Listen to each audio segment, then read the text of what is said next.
Channel of Vadodara.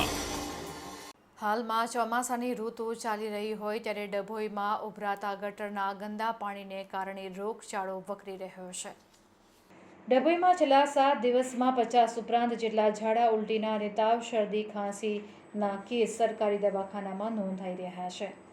ગટરના પાણીને કારણે પાલિકાની બેદરકારીને લઈને નગરજનોમાં ભારે રોષ જોવા મળી રહ્યો છે।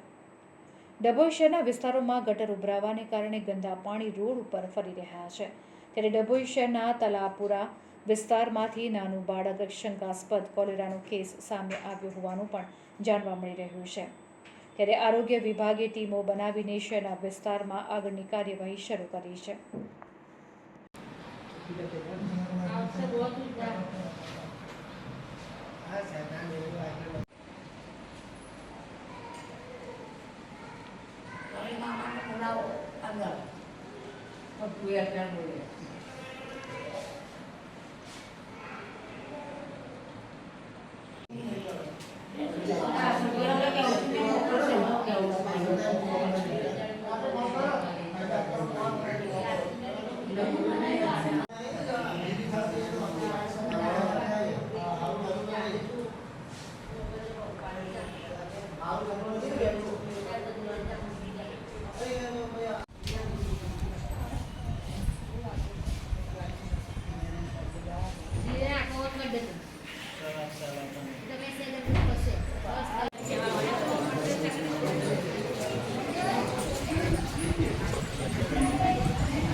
પાલિકાના અંદર જરા વામિતોના કેસ થયેલા છે।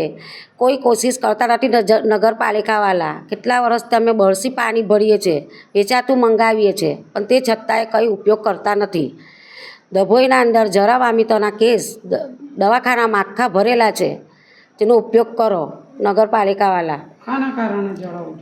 આ પાણીનો ઉપયોગ પાણી જ છે, પાણી નથી સારું આવતું, ગટરો ભરેલી રહી છે, તેના માટે ના મચ્છર જોવા આવે, બધું જોવા આવે, પણ નગરપાલિકાવાળા કંઈ બીજું કરતા નથી।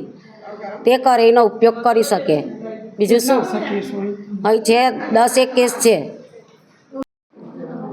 ડભોઈમાં ઝાડા ઉલટીના કેસ બહુ થઈ ગયા છે ને ગટરને નળ લાઈન બધું ભેગું થઈ ગયું છે, ગંદુ પાણી આવે છે, તેના કારણે ઝાડાને વામિટ બહુ જ ફેલાઈ ગયું છે।